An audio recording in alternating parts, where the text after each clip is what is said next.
Olá pessoal, boa noite, sejam bem-vindos. Mais uma noite. Boa noite, Laura, meu amigo, tudo bom? Claudinha, Cerqueira, Cida, sejam bem-vindos, pessoal. Fala, meu amigo Ilames, seja bem-vindo, Edilza. Só esperar o professor Abimael aí entrar para a gente começar o bate-papo. Hoje à noite vamos conversar um pouco aí. Estão me escutando? Tá bom o som aí para vocês? Boa noite, boa noite. Aguardar o professor Abimael Torquato entrar. Valeu, Ilames, obrigado. Para a gente falar um pouco hoje à noite, pessoal, sobre um assunto muito importante. Deixa eu colocar aqui. Minha amiga Anastácia, tudo bom? Seja bem-vinda, minha amiga. Muito obrigado. Satisfação você estar por aqui. Wisenberg, professora Lia. Boa noite, boa noite. Deixa eu colocar o tema aqui da live de hoje, enquanto o professor Abimael entra. Ele está só se organizando para a gente começar aqui. Vamos com tudo hoje, que o assunto hoje é bom. Regulamento da nova lei. Wisenberg, meu amigo, boa noite. Regulamentos. Deixa eu escrever aqui. Da lei 14.133. Bora chamar, bora chamar. 14.133.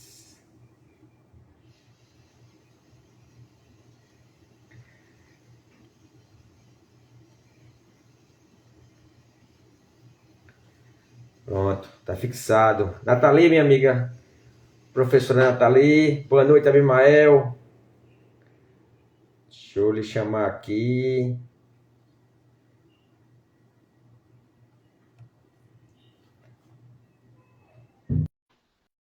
Elmara, vamos junto, pessoal, vamos junto nesse bate-papo de hoje. Opa! Professor Abimael, meu amigo, chegou. Pessoal, Olha chegou aí. chegou o homem do planejamento. É o cara do planejamento. Boa noite, Léo. Tudo bom? Tudo jóia, camarada, tudo tranquilo, graças a Deus, tudo na paz.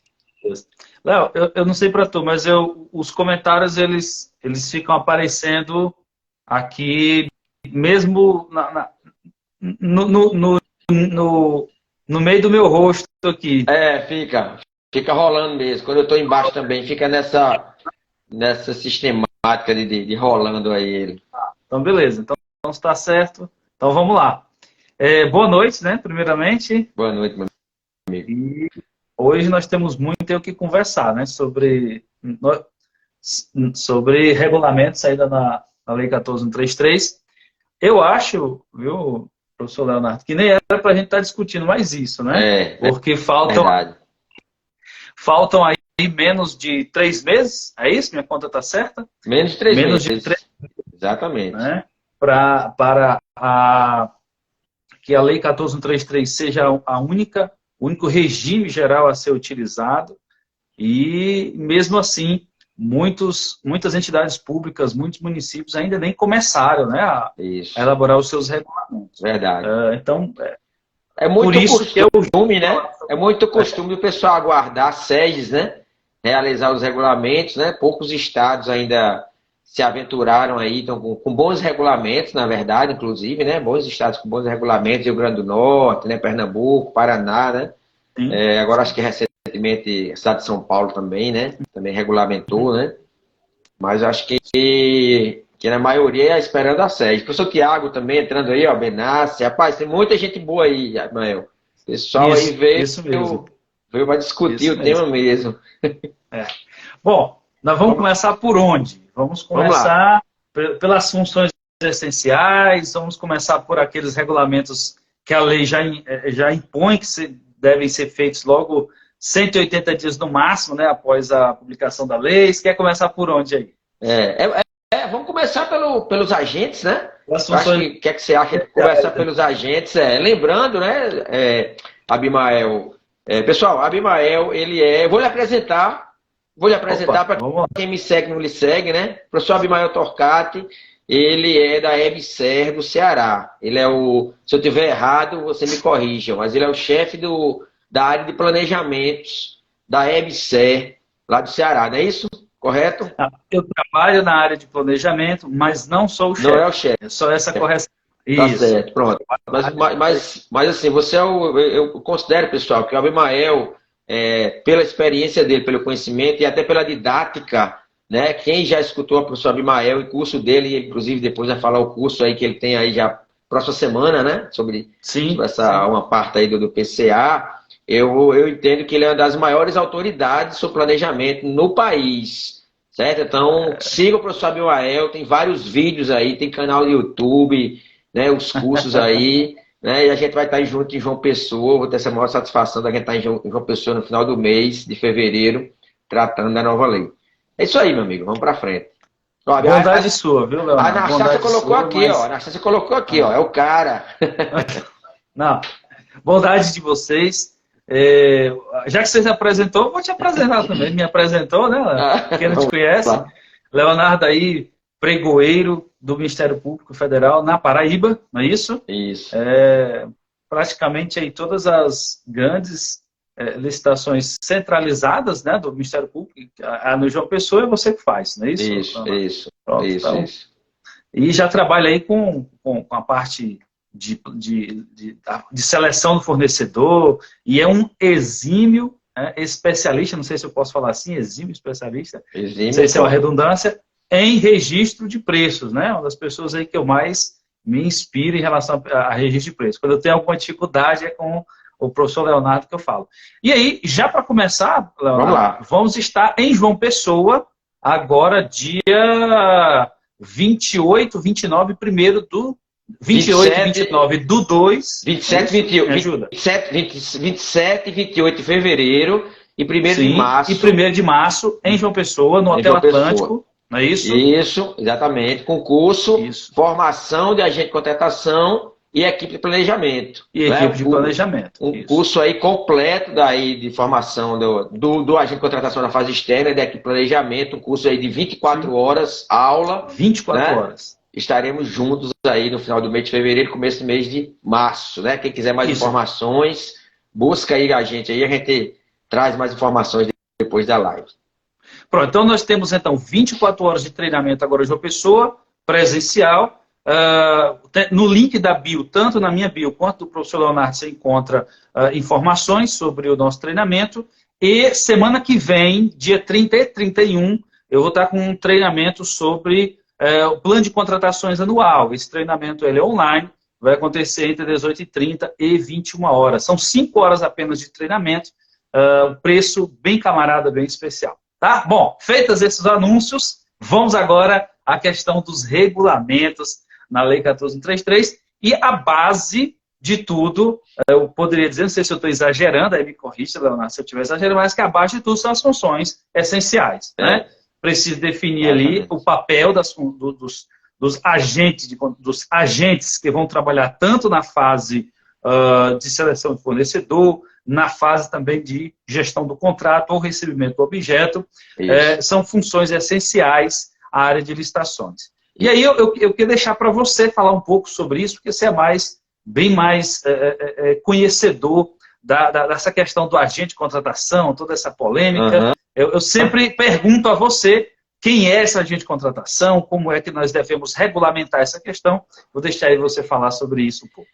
Meu amigo, na verdade você se recorda que quando a lei saiu, nós discutimos muito sobre isso aí, né? Conversamos várias vezes, nos ligamos, né, discutindo sobre o texto lá do artigo 8º, né? Então, pessoal, eu concordo com o professor Abimael, e vocês têm que definir nos seus órgãos quem faz o quê, né? Em resumo é isso, né, Mel?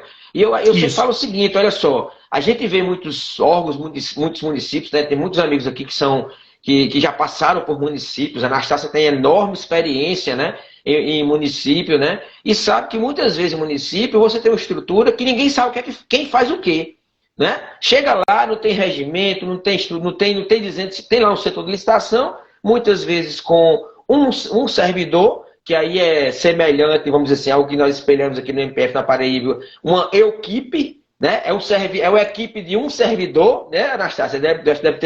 Você já deve ter passado por isso aí, alguns outros colegas, é equipe de um servidor, eu chamo de equipe, né? E aí você não tem quem faz o quê? Segregação de função não existe, né? E aí é importante definir isso aí, então, os papéis de quem vai agir.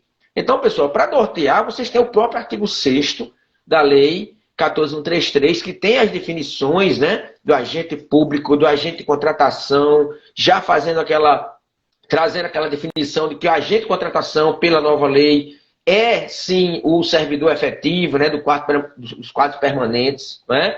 Há aquela discussão entre os mestres, doutrinadores, né, se essa é uma regra específica ou uma regra geral da nova lei, né, em virtude da própria Constituição Federal, né? E de repente a União interferir nas estruturas do município e Estado, mas o fato é que estamos lá uma Lei Geral de Licitações. E aí quando a gente vai para o artigo 8, né, Abimael, que tem lá, que mais claro ainda, que a licitação é conduzida pelo agente de contratação, e é bom, isso é que é importante no regulamento, pessoal, né, que está lá exigido no parágrafo 3º do artigo 8º, quem estiver aí acompanhando com a lei, parágrafo 3º do artigo 8º, que diz lá quem vai fazer o quê, né? Agente de contratação fiscal, de contrato, gestão de contrato, comissão de contratação. Isso é importante porque, por exemplo, a nova lei ela não diz quem conduz a contratação direta. Não é? Ela não traz, ela diz assim, a licitação. Né? Então é importante regrar isso aí. E para quem é de município, Abimael, eu falo o seguinte, pessoal assim, município e Estado, faça o seguinte, siga o seu Tribunal de Contas do Estado. Veja regularmente, né? Veja as orientações que o Tribunal de Contas do Estado está seguindo, mas o que eu tenho visto é que, em grande maioria, estão com o entendimento que a Lei Geral de Licitação é sim uma Lei Geral de Licitações aplicável ao município e ao Estado. E eu vou trazer algo que eu defendo nesse sentido, né? Já trazendo minha opinião, afinal de contas a gente está aqui para debater também. Eu defendo essa regra, que o agente de contratação é efetivo, em que pesa as estruturas, né? Inclusive, a professora Rita falou aqui, né, exatamente a Anastácia também confirmou, né, o município tem um servidor, mas eu entendo que a ideia do legislador foi isso. E se a gente for lá no artigo 176, que traz a exceção para municípios com até 20 mil habitantes, uma das exceções para municípios até 20 mil habitantes é exatamente, após 6 anos de publicação da nova lei, adequar a questão do artigo 7º e do artigo 8º. E o artigo 8º fala de quê? Agente de contratação que conduzirá a licitação sendo aquele servidor efetivo. Então, por que o legislador traria na Lei Geral de Licitação um artigo lá na frente, 176, não é, trazendo a exceção do município com até 20 mil habitantes, se não fosse uma Lei Geral de Licitação, né? E só para fechar essa minha opinião, que já falei demais sobre isso aí, tem uma curiosidade, pessoal, que em 2000, nas nossas pesquisas, encontramos um decreto municipal do município de Picuí, Abimael, município de Picuí, aqui na Paraíba, Picuí, né? Tinha na época, pesquisei lá, 17.600 habitantes, 17.700 habitantes, né? Parece até o limite da lei de dispensa, né? Da 866, 17.600. Mas olha só, um município com 20 mil habitantes que em junho de 2021 regulamentou a agente de contratação, trazendo exatamente essa regra, né? Que até 6 anos de vigência da lei, o agente de contratação poderia não ser efetivo, mas aí, por consequência, após 6 anos, o agente de contratação do município de Picuí será, pelo decreto municipal, um servidor efetivo. Poxa, que legal. Município de Picuí. Não conhecia, agora acabei de descobrir, né, que existe. É na Paraíba? Na Paraíba, Na Paraíba. É na Paraíba. Legal. Léo, o professor Leonardo, a definição de estrutura da área de contratações públicas é uma das primeiras coisas, né, que eu acho que deve ocorrer em se tratando de uma das primeiras ações que devem ocorrer em se tratando de regulamentações da Lei 14.133. Existe uma portaria, que essa portaria ela foi elaborada pela SEGES para a Administração Pública Federal Direta, é a portaria SEGES 8678, que ela estabelece o modelo de governança das contratações para a Administração Pública Federal Direta, e o último item lá, né, o último item é justamente a definição da estrutura. Então, gente, quando se trata de regulamentações da Lei 14.133, eu queria primeiro... Olha o grande Neander. Boa noite, Neander. Boa noite, Neander. Sempre está aí com a gente, acompanhando e dando apoio. Eu queria tratar de algo assim um pouco mais até estrutural. Né? a base da estruturação da área de licitações é, primeiro, ser definido qual o modelo de governança das contratações que será adotado pela organização pública, né? Muitas vezes a gente fala de regulamentação de forma, às vezes, um pouco como se fosse estanque, um regulamento do outro, mas, na verdade, todos eles estão ali, é uma situação de interdependência de um para o outro. Então, quando eu falo de regulamento, e eu foco sempre na fase de planejamento, a primeira coisa que a alta administração, né, deve levar em consideração é qual é o modelo de governança das contratações que nós queremos estruturar para a nossa organização. Tá? E o modelo de governança das contratações, ele não é algo estático, ele não é uma receita de bolo. Ele vai depender de cada organização pública, ele vai depender da estrutura de cada organização. Então, a primeira coisa que nós temos que ter em mente é essa. Tá?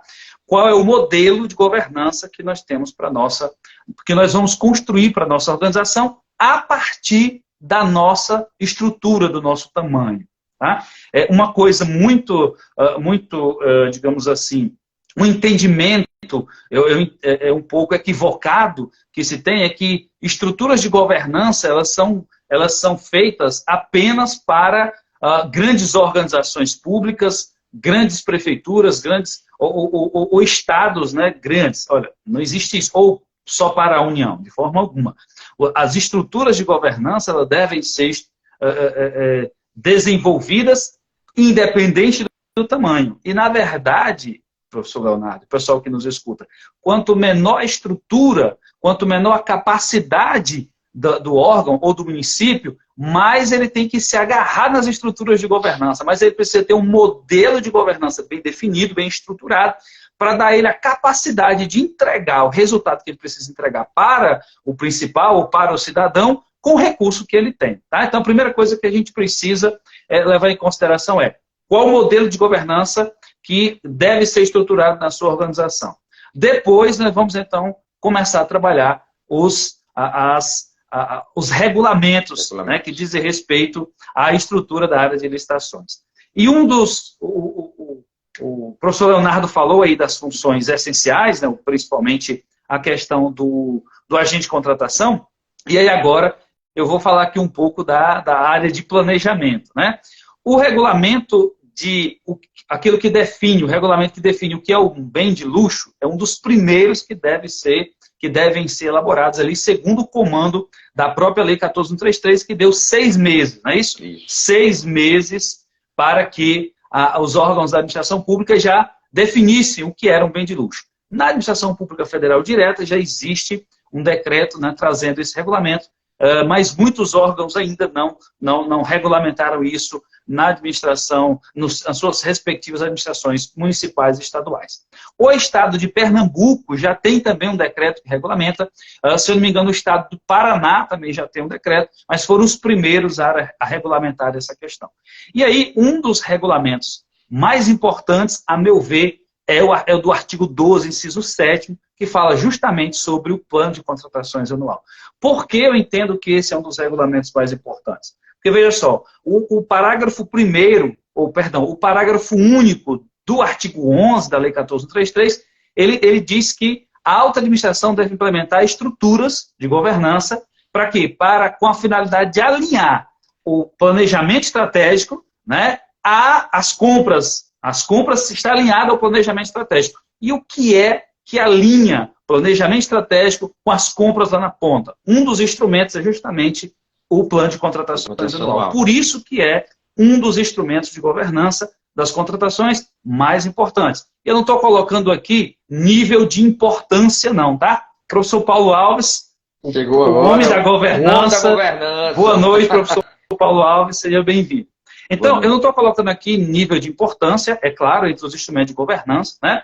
Mas se eu pudesse sugerir por onde começar, eu sempre sugiro, olha, começa pelo plano de contratações anual, porque ele é um dos principais instrumentos utilizados pela área de compras públicas para alinhar as compras ao planejamento estratégico da organização ou aos documentos no nível estratégico da organização.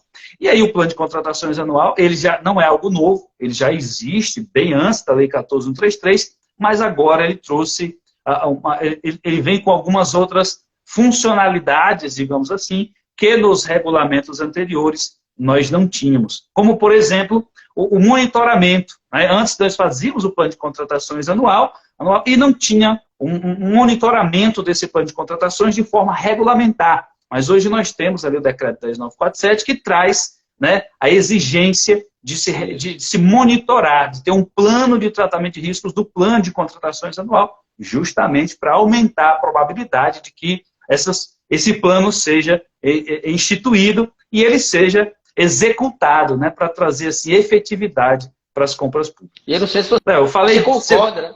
Eu não sei se você concorda, professor Abimael, mas assim, apesar da lei trazer que não é obrigatório, mas eu tendo a entender, né, a esperar, aguardar que os órgãos de controle vão buscar e vão cobrar das instituições, do município, estado, né? Até um dos nossos colegas que tratou, inclusive, da governança, da maturidade da governança, né? O nível de risco e tudo mais, né? Mas eu acho que à medida que for, e que até os órgãos, municípios e estados já forem implementando, os tribunais de contas, os órgãos de controle vão exigindo. Por quê? Porque apesar de não ser obrigatório, é uma ferramenta fundamental, né? Do planejamento, sim, né? Sim. Até pelo que você falou, né? Tem como base, inclusive, a busca do próprio orçamento, né? Por município no ano anterior, né? Lembrando que o PCA não é um documento estanque, né? Fixo, né? Não é aquele documento parado, né? Fixo, né? Ele é mutável, né? Concorda? Isso. Olha só, a professora Lia Passos, doutora Lia Passos, boa noite. A doutora Lia Passos fez um comentário interessante aqui e eu queria falar um pouco sobre isso. Olha o que ela disse. Alguns municípios estão relutando, se apegando na Lei 14.133, não tornar obrigatório. Então, como diz aqui no Ceará, né? Venha cá e fique aí. Vamos falar sobre isso. Olha só. De fato, isso. O comando do inciso 7º da lei, do artigo 12, ele poderá, né? Poderá a partir de regulamento, ou seja, depende de um regulamento para torná-lo obrigatório. Contudo, o parágrafo único do artigo 11, ele diz o seguinte, ele traz um comando que não é um poderá, ele traz um comando enfático, dizendo o seguinte, que a alta administração deverá implementar estruturas de governança, né? Para o quê? Para alinhar as contratações ao planejamento estratégico da organização e às leis orçamentárias. Então, beleza, vamos lá. Você pode até pensar assim, mas o inciso 7º é um poderá. Beleza. Mas o plano de contratações anual é uma estrutura de governança. E você precisa, de alguma forma, criar um mecanismo para alinhar compras com a área estratégica da organização. Bom, digamos que você não elabora, então, o plano de contratações anual, já que ele está escrito lá um poderá. Mas algum instrumento de governança que vai alinhar compras com planejamento estratégico, você tem que ter. Porque aí é um comando legal. Né? Então, assim, ainda você diga, mas o inciso 7º, ele é facultativo. Beleza, ele é facultativo. Mas o parágrafo único do artigo 11, ele não é facultativo. É uma obrigação da alta gestão, da alta administração, estabelecer mecanismos de governança para alinhar compras ao planejamento estratégico, às leis orçamentárias e promover eficiência e efetividade nas compras públicas. Então, o parágrafo único deixa claro, do artigo 11, deixa claro que, ainda que você não queira, mas é um poderá no inciso 7º, mas o parágrafo único é um deverá. E aí você pode até não chamar de plano de contratações anual, meu amigo, mas você precisa ter, né? Algum instrumento que quando o órgão de controle chegar e disser assim, Leonardo, você aí do Ministério do Estado da Paraíba, tá, você não tem o plano de contratações anual, mas qual é o instrumento de governança que o seu órgão utiliza, você como representante, né, por exemplo, da alta gestão, qual é o instrumento de governança que você utiliza para, então, trazer ali, para fazer com que as compras do seu órgão estejam alinhadas com o planejamento da organização. E aí eu não sei que nome você vai utilizar. Eu sugiro que você utilize o plano de contratações anual, porque já está aí, é algo que já existe há algum tempo. A administração pública federal já utiliza, já tem bastante experiência. o sistema, inclusive PGC, pode ser utilizado por órgãos e municípios, por outras entidades, não é isso? Está livre para ser utilizado. Se você não tiver algo que ligue planejamento estratégico com as compras, com a parte operacional, eu acho que você vai ter dificuldades para se explicar diante dos órgãos de controle e simplesmente dizer que o inciso 7º do artigo 12 é um poderá, eu acho que isso não vai te safar nessa situação. Até o Tiago colocou aqui, ó, o Tiago Mourinho colocou, provavelmente os órgãos de controle, numa interpretação sistemática, interpretará que o PAC como uma norma congênere, né? Exatamente, professor Paulo Alves, olha, o PCA será opcional apenas na hermenêutica literal gramatical. Na interpretação, né, contextual, o PCA é imprescindível. Perfeito. Isso mesmo. Perfeito. Isso mesmo. E assim, olha só, que interessante essa discussão, é que o pessoal, né, vê o PCA como fosse mais, né, aparenta, né, como fosse mais um instrumento burocrático, né, de excesso de burocracia e de preenchimento de formulário. Não vê quem utiliza, pessoal. Quem não utiliza, vocês não conhecem a eficiência que é trazida para as contratações. Vocês não conhecem, né, a vantagem de você ter um PCA. Né? Aqui no Ministério Público Federal, Abimael, nós criamos, nós utilizamos o planejamento, plano de contratação anual, desde 2014.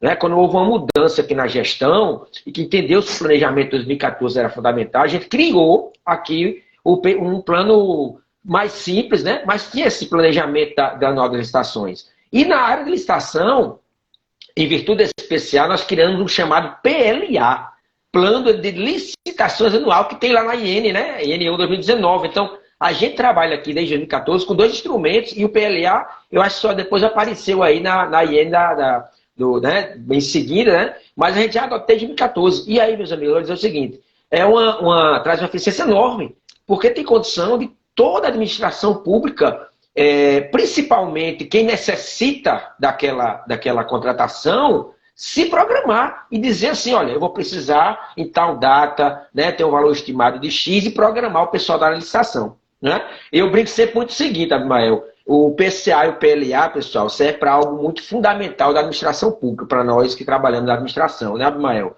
É tirar férias. Né? No final das contas, só quebrando um pouco aqui a seriedade, né? No final das contas, serve até para você organizar suas férias. Você sabe, acompanhando o PCA e o PLA, você sabe quando você vai fazer licitação ou não, né? Quando é que, de repente, você tem aquele prazo para elaborar o ETP, depois a área, né, responsável é elaborar o TR, elaboração do edital, realizar a licitação, a área de contrato, contratar. Então, tem condição até disso, até você que trabalha na administração pública, organizar a sua vida. Né? Logicamente, a gente está falando na importância desses instrumentos, e aí, logicamente, como você bem falou, né, quando você falou bem, logo no começo da sua fala lá, vai depender da estrutura, né? Primeiramente, tem que se organizar as estruturas para que isso aí funcione, né? Olha, o Sandro Nunes fez uma pergunta aqui. Em Santa Catarina, já anotei mais de 6 mil, se não me engano, né? Mais de 6 mil normas, artigos sobre licitações, sobre a nova lei. Os professores não acham que ficará mais difícil para os licitantes acompanharem tantas normas e regulamentos? Olha, eu não sei se vai ficar mais difícil, Sandro. Uma coisa é certa, todo mundo tem que correr para se manter atualizado. Né? A gente vive estudando praticamente o tempo todo para se manter atualizado. Então, nós teremos sim uma curva de aprendizado maior no começo, mas com o tempo, assim como foi na Lei 8666, vários entendimentos dos tribunais de controle, dos órgãos de controle, da justiça, começa a se solidificar, se cristalizar, e com o tempo isso vai ficando mais no automático. Mas no começo, todos nós estamos tendo uma dificuldade. E eu sempre gosto de lembrar o professor Renato Fenilha, ele diz, olha, ninguém que está ensinando a lei nunca utilizou ela, então todo mundo vai ter dificuldade no começo. Então, ninguém nunca utilizou, né? Bom, com exceção daqueles que já fizeram contratação direta pela nova lei, com exceção daqueles que já, de alguma forma, fizeram algum pregão, eu não sei se já existiu, tá? Pela nova lei, muitos ainda, 99%, estão utilizando aí do regulamento antigo, o regime geral antigo. Então, no começo é natural que todos fiquem um pouco ali sobrecarregados com muita coisa para estudar. Eu vivo estudando de dia e de noite para tentar aí me manter atualizado. Então é normal, tá? Tem que o PCA otimiza, isso. O Thiago falou, o PCA otimiza o macroprocesso de contratação, fomenta a programação das áreas de contratações, sinaliza ao mercado potencial melhor preparação, aloca melhor a força de trabalho das áreas. Isso mesmo, viu? O Neandro, um ponto que muitas pessoas não perceberam ainda é que um bom PCA serve para normalizar, padronizar e simplificar as contratações. Perfeito. Isso mesmo. Perfeito. Isso mesmo. Perfeito. Olha só, gente, o professor Renato Fenili, ele disse que a área de compras ela tende ao caos. Tá? Isso é verdade. A área de compras ela tende ao caos. Principalmente em órgãos em que a maturidade em governança ela é, digamos assim, está em um ponto inicial, né? Ela não está ainda tão desenvolvida, tão elevada. Então, quanto menor a maturidade em governança das contratações, em contratações públicas de uma organização, maior a tendência da área de compras públicas desse órgão ao caos. E o que é que organiza esse caos? Justamente o plano de contratações anual. Porque aí o plano de contratações anual ele começa a tirar poder daqueles silos de poder dentro da organização que diz, compra primeiro o que eu quero, compra primeiro aquilo né? Isso não significa que aquela pessoa, aquele ator institucional está comprando, é ilegal, não. Ele vai comprar para ele, não é isso que significa. É porque dentro de uma estrutura pública, nós temos recursos limitados e muitas necessidades. E como é que você faz, então, para trazer digamos assim, uma organização das prioridades? Gestão é priorizar, né? Eu tenho que priorizar alguma coisa porque os recursos não podem ser utilizados para tudo. Não tem recurso para tudo. Então, a gente tem que priorizar. Quando você tem atores institucionais mais poderosos, mais fortes dentro da organização, a tendência é que esses atores mais poderosos, eles consigam emplacar suas compras, as suas contratações primeiro, em detrimento de outras compras que poderiam ser mais prioritárias para a organização pública. Então, vem aqui o plano de contratações anual e organiza isso e diz, então, o que é prioridade, quando você precisa receber, quando você precisa começar a instrução da fase preparatória. Então, traz uma organização para o caos, né, que é a área de compras públicas, quando não há, então, instrumento de governança que traga esse tipo de organização. E aí não é o que doutor fulano mandou comprar. Ah, mas doutor fulano disse que tem que comprar isso aqui. Ah, mas chegou agora esse e-mail, esse ofício de doutor fulano de tal, de doutor ciclano, que falou com a autoridade máxima, que falou com a autoridade competente, ele disse que para tudo e nós vamos comprar isso aqui agora. Então, esse tipo de situação que é extremamente comum na administração pública e em todas as esferas, tá? Não é só na municipal, estadual, não. Federal também tem isso.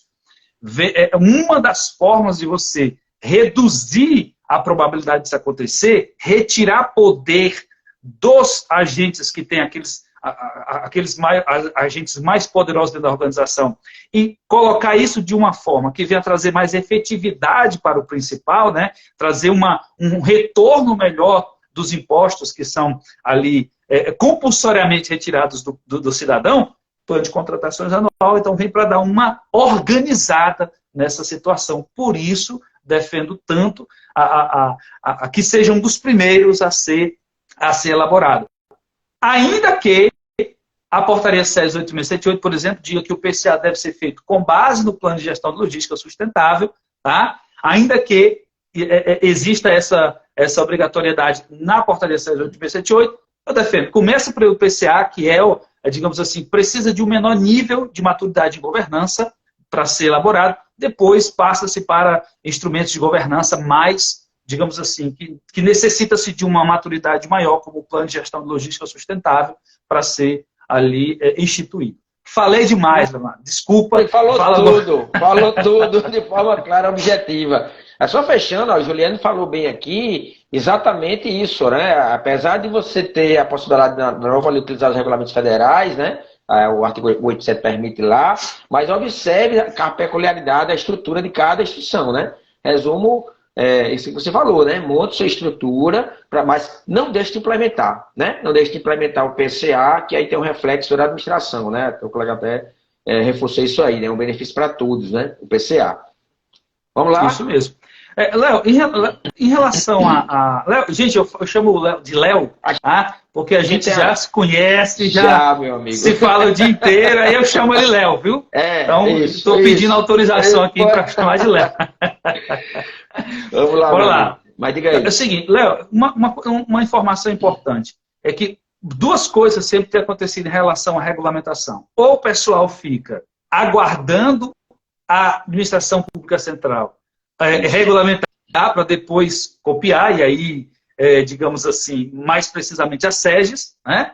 Ou o pessoal pega essa regulamentação e muitas vezes quer trazer para a sua realidade sem fazer as devidas adequações. Isso. E são dois erros, né? Eu acho que se você está precisando, olha só, muita gente já fez contratação direta com base na Lei 14.133, Léo, mas não regulamentou ainda o que seria um objeto de luxo, não regulamentou a pesquisa de preço, né? E aí, como que você vai fazer uma contratação direta sem ter regulamentado, por exemplo, que é um bem de luxo, se você comprou alguma coisa, algum item, né, que poderia ser considerado um bem de luxo, sem você ter regulamentado, né? Outra coisa é você, por exemplo, a pesquisa de preços. Você precisa regulamentar a pesquisa de preços, tá? para fazer, por exemplo, contratação direta. Tem que regular. Ah, não, mas tem pesquisa de preço ali, a contratação direta, o regulamento para a pesquisa de preço e contratação direta, ele tem o seu tópico específico. Quando for inexigibilidade, como é que você, então, justifica o preço? Não é isso?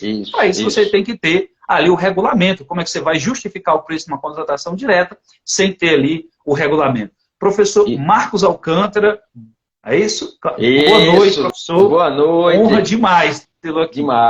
Demais. Então, pessoal... E aí, com tabela, né, Abimael? Até nós já colocamos um ponto aqui, né?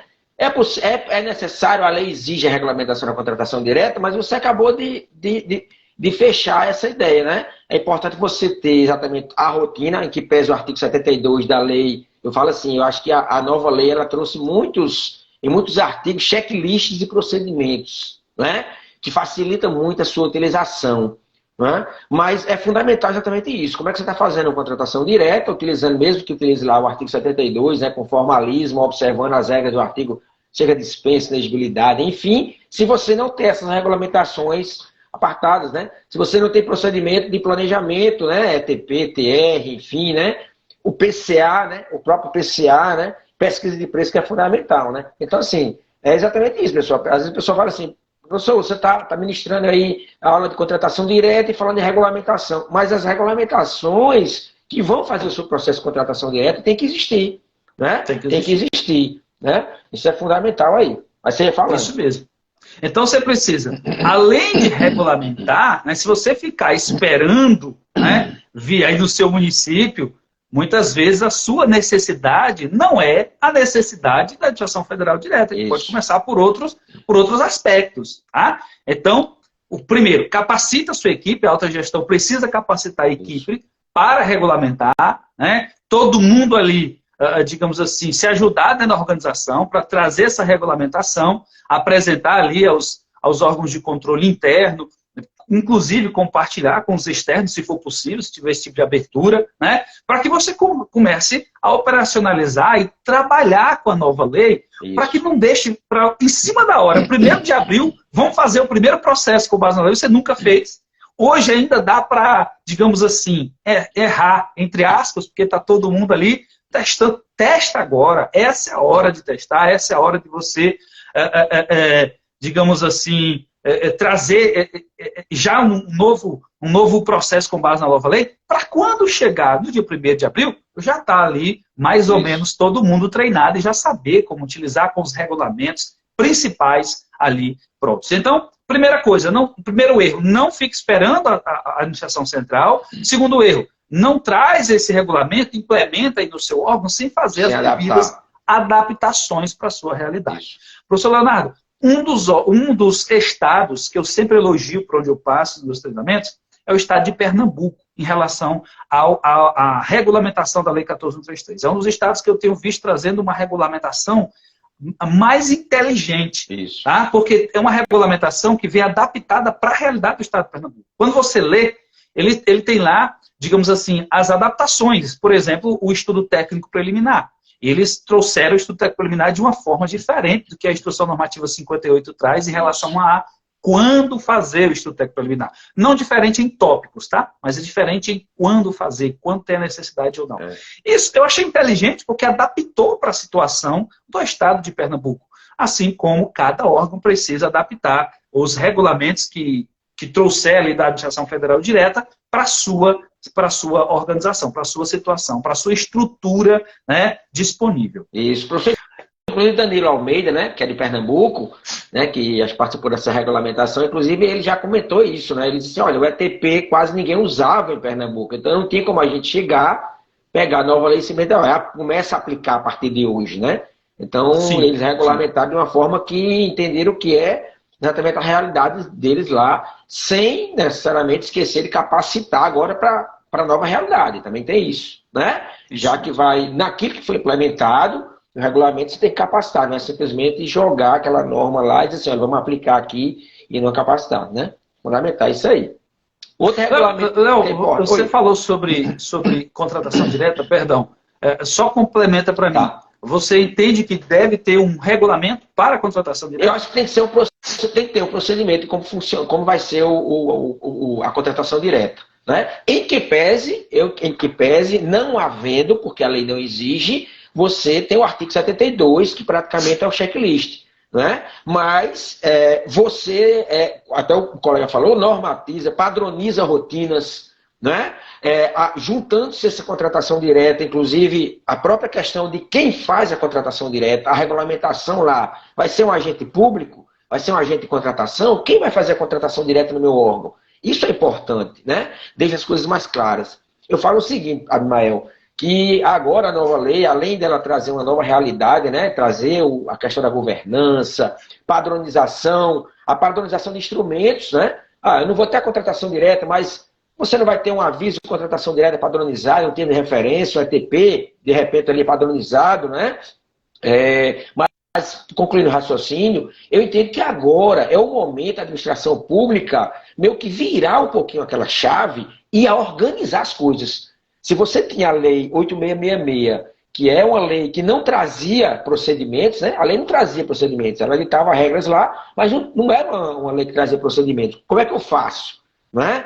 Como é que eu instruo o processo de contratação direta? Não tem na lei 8666. Você tem a oportunidade agora na 1473 ter, como eu falei na própria 1473, artigos que já trazem checklist de procedimentos e você aperfeiçoar aqui para a sua realidade, regulamentar e padronizar. Daqui para frente vai funcionar aqui, né? E não chegar, por exemplo, numa prefeitura, numa secretaria de saúde compra um papel de uma forma, a Secretaria de Educação compra um papel de outra forma, a Secretaria de Administração compra um papel de outra forma, né? A partir do momento que você padroniza, né, você vai ter a ideia, inclusive, de eficiência das contratações, né? Centralização de compras, né? Outro instrumento importante que tem que trazer a nova lei, né? A ideia da centralização de compras. Então, eu acho que a gente tem que pensar dessa forma. Os regulamentos, não como a burocracia, mas como uma forma de você organizar a administração pública a partir de agora, e a partir de agora tocar para frente. Afinal de contas, como você bem lembrou, né? A partir de 1º de abril, Lei 1433, a Anastácia falando aí, ó, o checklist da AGU, né? Nós utilizamos muito aqui no MPF da Paraíba o checklist de processo de contratação direta, de licitação, né? E o checklist da AGU são importantíssimos, né? Então, acho que essa é a hora da gente organizar as coisas. Isso mesmo.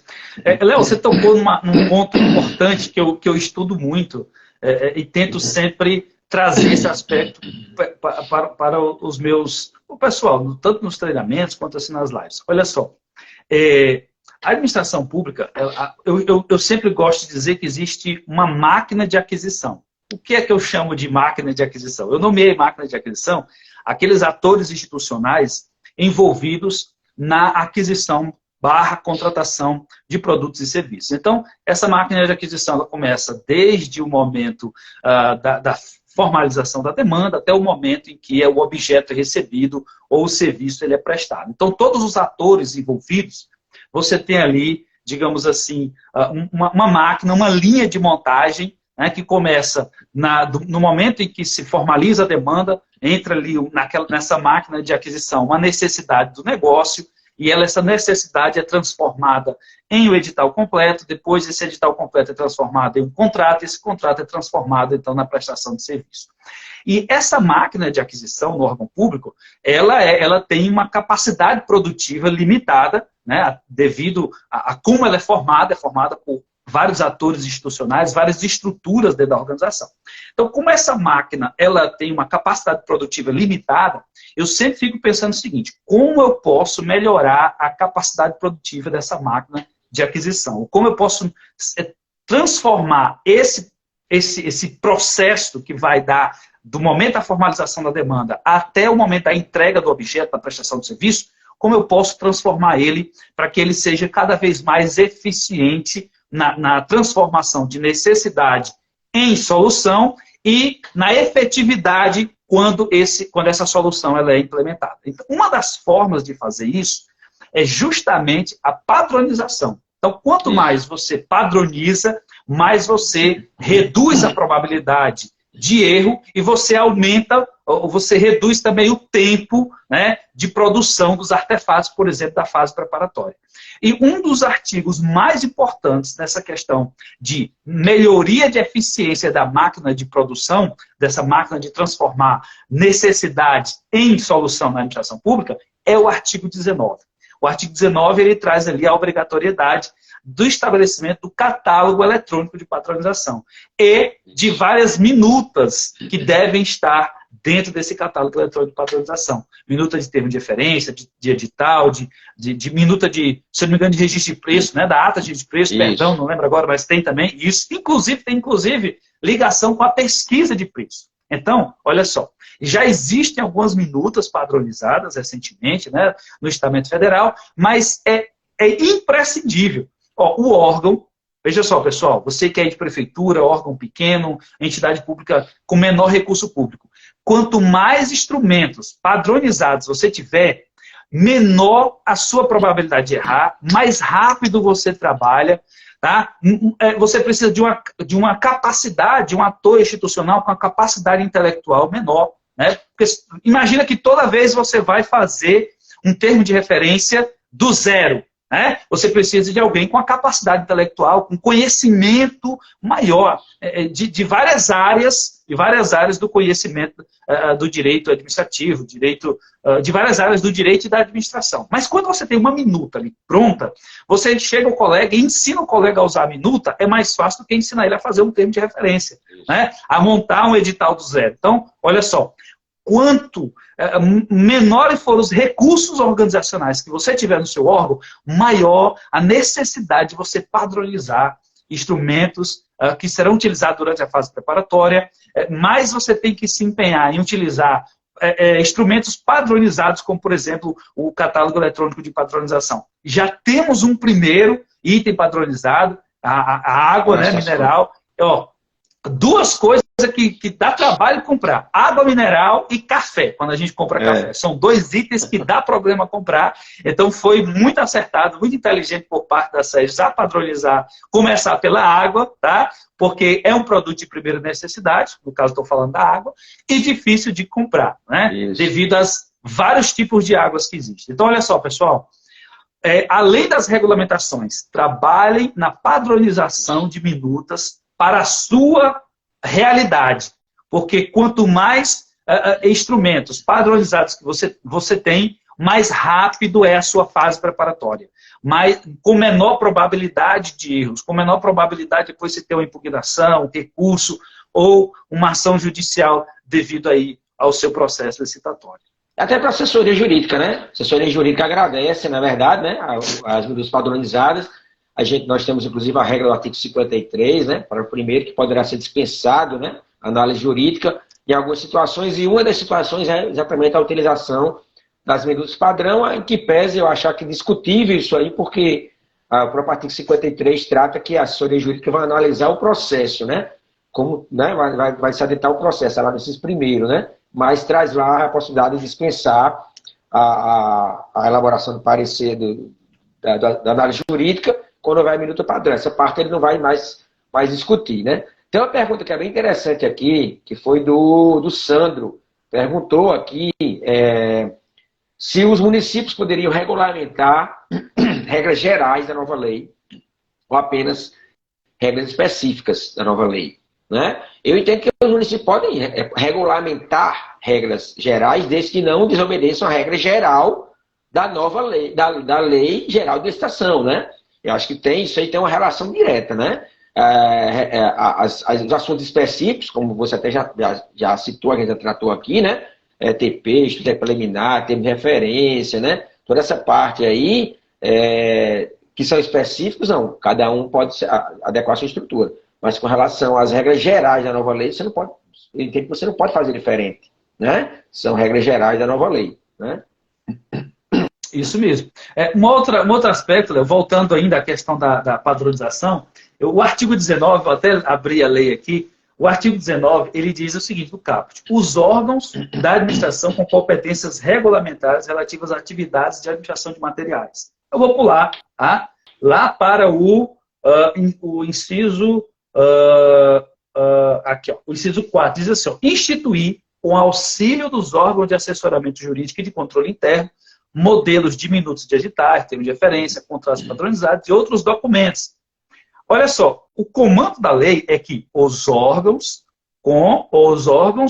da administração com competências regulamentares relativas às atividades de administração de materiais.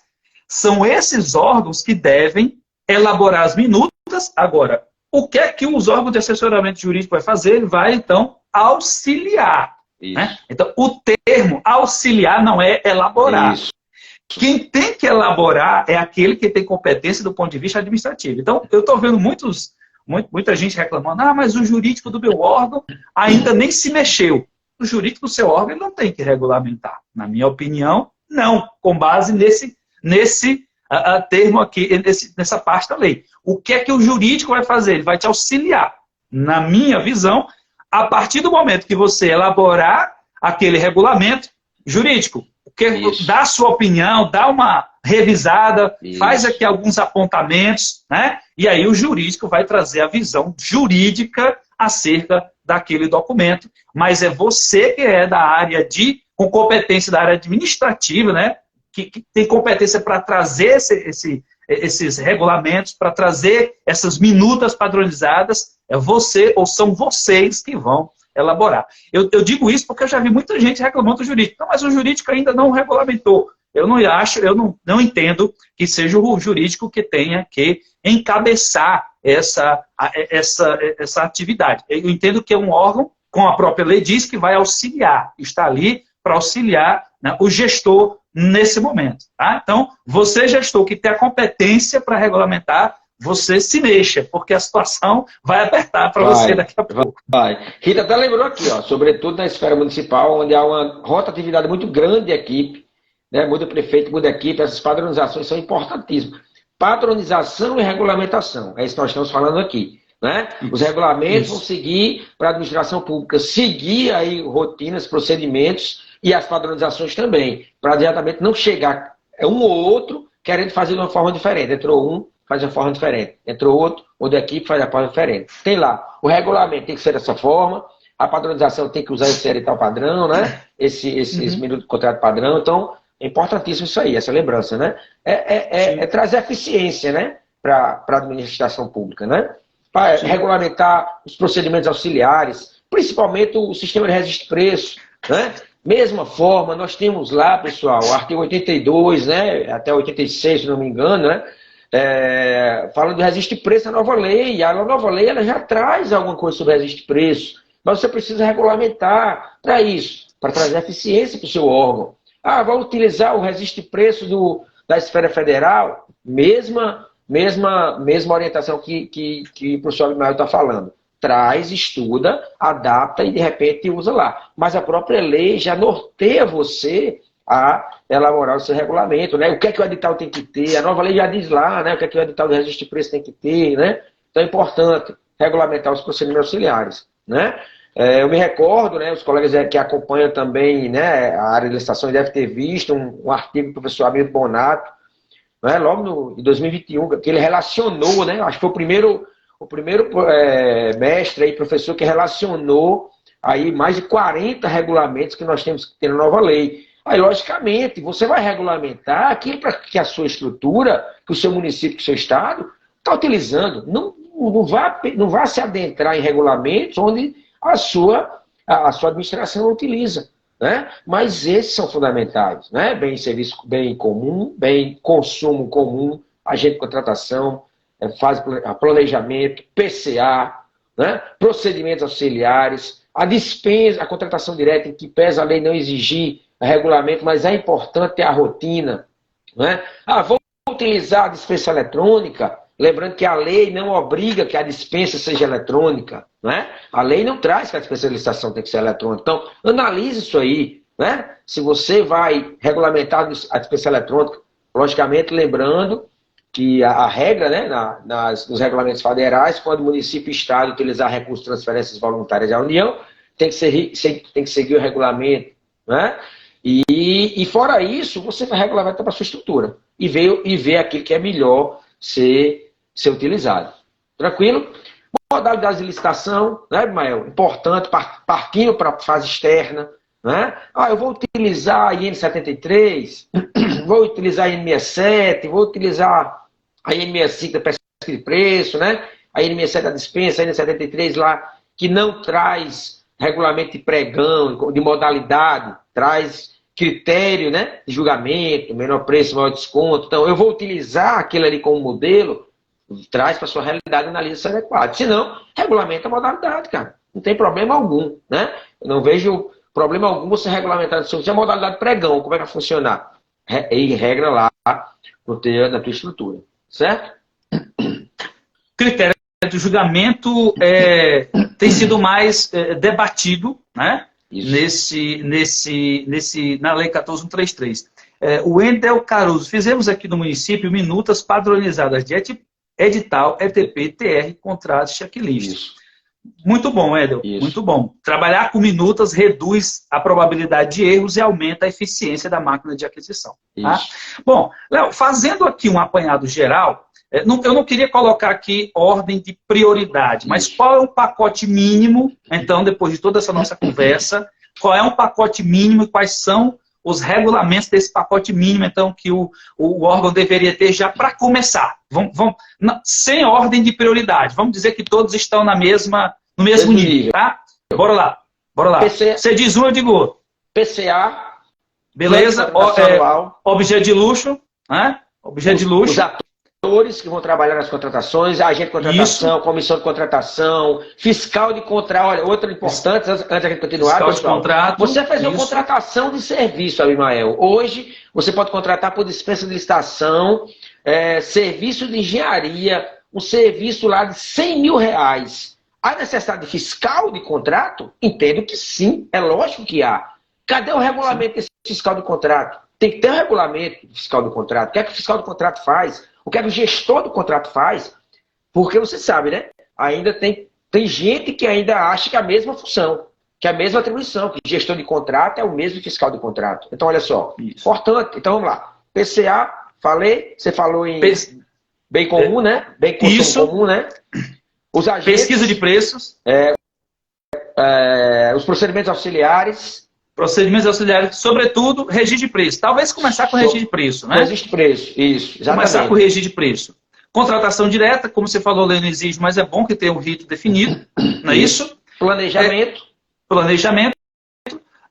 A questão dos critérios os critérios de julgamento, não é isso? É bom ter ali. Né? Negociação, preço, aí você na mesma norma, você pode incluir a regra de negociação, que a lei exige, né? Regulamentar como é que vai ser a negociação, enfim, né? Da licitação. Fiscal as minutas dos padrão, documentos, as minutas padrão.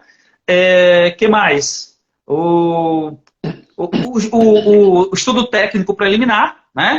Talvez trazer ali para a sua realidade, como fez o Estado de Pernambuco, regulamentar o estudo técnico para a sua realidade.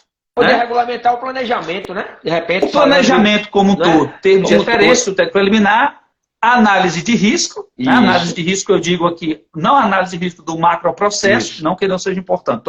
Estamos falando um pacote inicial. Né? Análise de risco do processo específico em si, que geralmente utilizamos o mapa de risco. Né?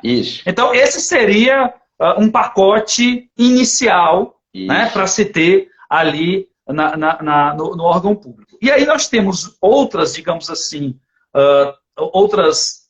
regulamentações que também devem ser elaboradas, mas, digamos assim, dá para deixar para um segundo pacote.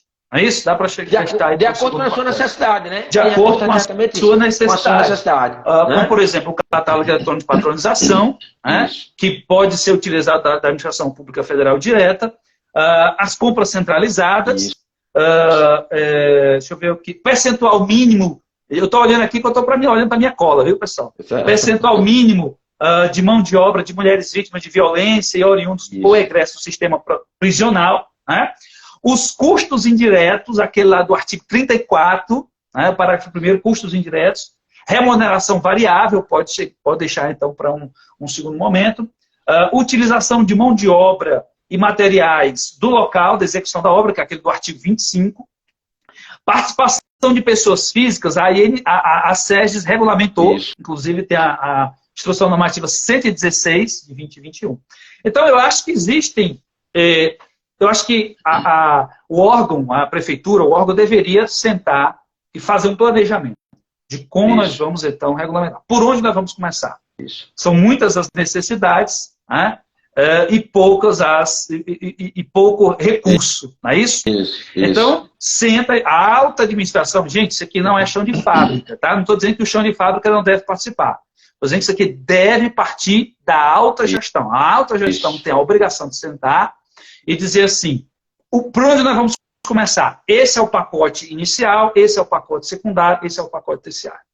E aí, uma coisa que muito não se fala, mas eu queria tocar, é o seguinte, as compras públicas, elas são um meio para que objetivos sejam alcançados. Né? Abimael, que objetivos são esses? Aonde estão esses objetivos? De fato, aonde estão esses objetivos? Né? Porque a gente faz um plano de contratação anual, mas o plano de contratação anual, ele está no meio do caminho.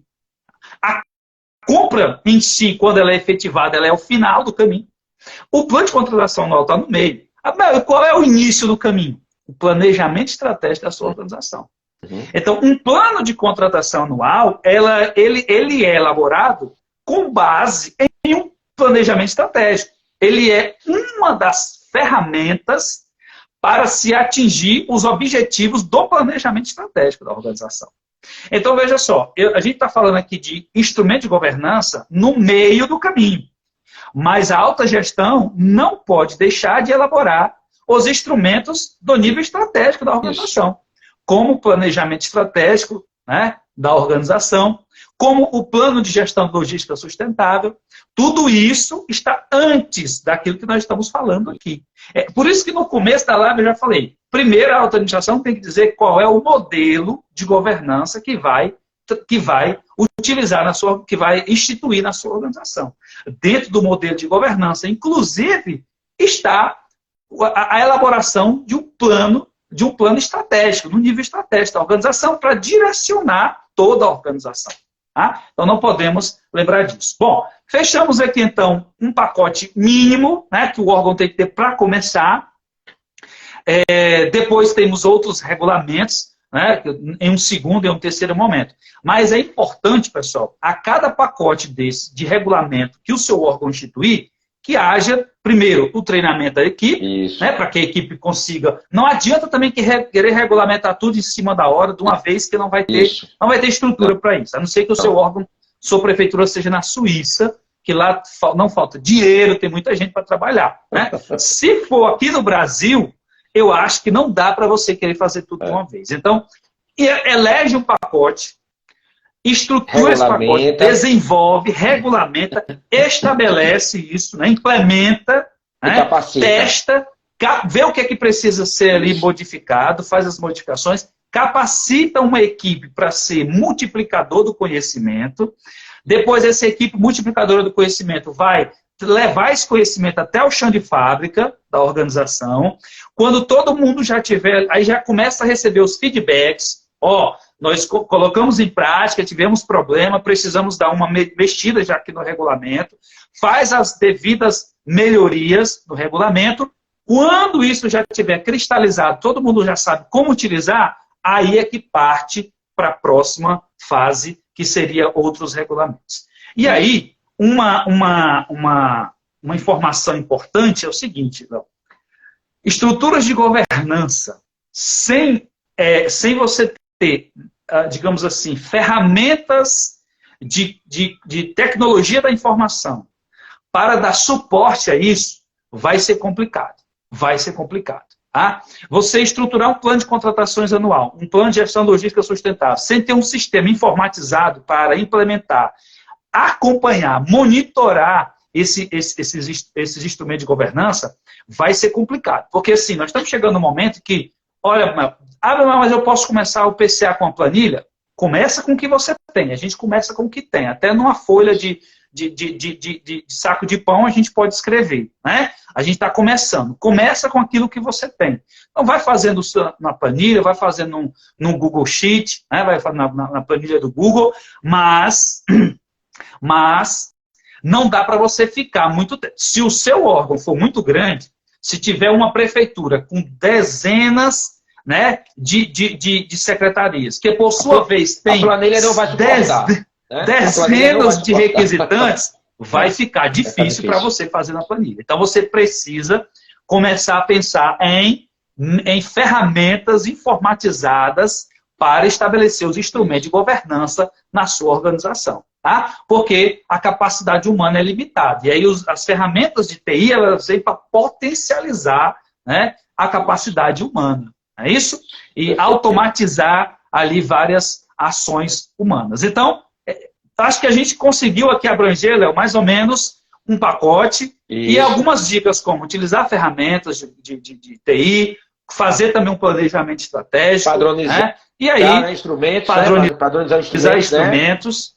E aí, aqueles que tiverem necessidade de capacitação, queria mais uma vez aqui falar sobre os nossos treinamentos. Nós vamos ter em João Pessoa, já agora no mês de fevereiro, 27 e 28 do 2 e 1 do 3, né, são 3 dias seguidos, 24 horas direto, né, de treinamento da fase de planejamento e da fase de seleção do fornecedor. O professor Leonardo Mota vai trazer fase de seleção do fornecedor, registro de preços, contratação direta. É isso? Vai ter contratação direta também? Isso, vai ter contratação direta também. Não falei errado não, né? Não, tá tudo certo, exatamente.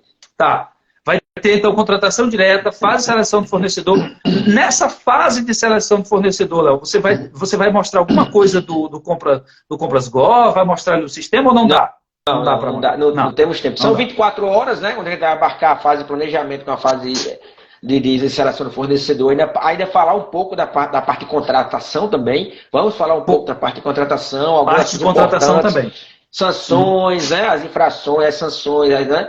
As novas sanções, né? Algumas orientações importantes, aquela discussão de haver ou não necessidade de contratação, inclusive a AGU recentemente se manifestou também, né? Então, é um curso bem completo, né? Curso, formação da agente de contratação e equipe de planejamento. 27 e 28 de fevereiro, 1º de março, Atlântico Praia, Hotel, em João Pessoa. Ainda estamos no primeiro lote ainda? Primeiro lote até agora, final do mês, 31 de janeiro. Final do mês. Já estamos já com quase 50% das vagas já inscritos, né? Inscritos, né? E aí, exatamente isso. Os colegas que já pediram propostas aqui, corram aí pra gente, principalmente o pessoal de fora, né? Que vai vir muito, tá vindo muita gente de fora aí também, né? De João Pessoa. Né? E aí, fase de planejamento. Fase de planejamento, pessoal, nós vamos ter desde a formalização da demanda, tá? Passando pelo plano de contratação anual, estudo técnico preliminar, termo de referência, pesquisa de preço. Eu vou focar muito na pesquisa de preço, tá? Porque é uma parte que o pessoal tem muita dificuldade. E mapa de risco, né? Mapa de riscos. E, para falar em pesquisa de preço, pessoal, na Amazon está disponível o nosso livro lá sobre pesquisa de preços. Esse livro aqui. Mostra aí. Olha só, pessoal. Esse livro aqui, tá? 15 erros que você deve evitar a qualquer custo na realização da pesquisa de preços. Digita-se na Amazon. Abimael, pesquisa de preços, que já aparece para você. Isso. Onde vimos o curso para a contratação. Érica, no link da bio do professor Leonardo, tá? Você clica lá, você vai no link da bio dele, lá tem o site. No link da bio também no meu, mas vai direto do professor Leonardo, clica no link da bio, se for para você, digamos assim, contratar com pessoa física. Se for para contratar com pessoa jurídica, você pode enviar um pedido de orçamento para qual e-mail, Léo? Pode ir no meu direct, que eu mando para lá o link também, viu? Pode ir no direct. Pode ir no direct também, a gente manda o link para lá, e aí de acordo com a quantidade de inscrições, temos desconto, temos cortesia, e aí a gente vai apresentar a proposta de acordo com a necessidade do seu órgão. Tá? Então, fala com o professor Leonardo no direct que ele envia a proposta aí de acordo com a sua organização, com a quantidade de pessoas aí que vocês queiram enviar. Se você quiser, já esquentando, né? Não tem o pré-carnaval? Tem o pré-carnaval, né? Temos ali o pré-curso João Pessoa, se você já quiser esquentando. A semana que vem, 30 e 31, eu vou ter uma oficina online, tá? É online, essa não é presencial, oficina online, sobre plano de contratações anual, que vai acontecer 30 e 31, de 16h30 às 21 horas. São apenas 5 horas, 2 horas e meia um dia, 2 horas e meia outro, está num preço super especial, apenas R$ 119,00. Pode ser dividido até 4 vezes, até 4 vezes no cartão. Imperdível. A você colocou aí, ó, esquenta. É o esquenta. É o esquenta, pronto, é o esquenta. Plano de contratações anual, vocês estão convidados, tá? E o nosso treinamento aí em João Pessoa no próximo mês. A doutora Lia colocou aí o link para o livro do livro na Amazon. Obrigado, doutora Lia. E é isso, né, gente? Eu acho que se a gente não parar de falar, Léo, a gente vai ficar sozinho. Né? Quem gosta de falar de licitação passa 2 horas, parece que está no churrasco batendo papo, né, pessoal? Então, isso. Exatamente aí, agradecer, né, Abimael? Mais uma vez, meu amigo, a gente está sempre junto, a gente está sempre se falando, quase todos os dias, a gente quase se fala, discutindo alguma coisa de licitação, né? Organizando o curso agora juntos agora novamente, né? Já é nosso segundo curso aí juntos. Agradecer mais uma vez, agradecer a participação de todos que estiveram aqui, né? Contribuições importantes, muitos amigos passaram por aqui, né? Contribuíram com suas opiniões, suas realidades. Aí nossa ideia é exatamente essa, é discutir e escutar, né? A realidade para que todo mundo possa crescer junto. Licitação, ninguém aprende sozinho, ninguém cresce sozinho, todo mundo tem que aprender em conjunto, cada um com sua experiência, com sua realidade, com seu conhecimento, né, meu amigo? Então, obrigadão, pessoal, uma boa noite. A live vai ficar gravada, tanto no Instagram quanto no canal do YouTube. Temos um canal no YouTube, o professor Abimael também tem um canal no YouTube. Todos esses contatos aí de canal do YouTube, Telegram, quem quiser vir participar do nosso grupo do Telegram, no link na bio, tem lá o link direto, você entra direto no grupo do Telegram. Temos lá mais de 400 colegas, entre professores inclusive, né? A professora Lia está lá também, não é? Você também está lá, tem os professores Ednilson, professora Birla Menezes, né? E a ideia é a gente se ajudar aí na área de licitação. Obrigadão, pessoal. Gente, é isso. Obrigado. Boa noite. Érica, no link da minha bio, tá? Tem lá o meu curso, tá? O link da bio. Você clica lá, tem lá o plano de contratações anual e tem também o curso de João Pessoa. Gente, obrigado. Obrigado por estar aqui com a gente nesse tempo. Obrigado por todo mundo que participou, fez perguntas. É isso aí. No link da bio você encontra tanto o meu curso quanto o nosso curso lá em João Pessoa. Fevereiro, tá, gente? 27, 28 de fevereiro e 1 de março. Boa noite a todos. Boa sorte aí para todos vocês. Boa sorte. Aí na regulamentação da nova lei. Até mais. Tchau, gente. Um abraço. Tchau. Tchau, Anastácio. Um abraço. Tchau, professora Lia.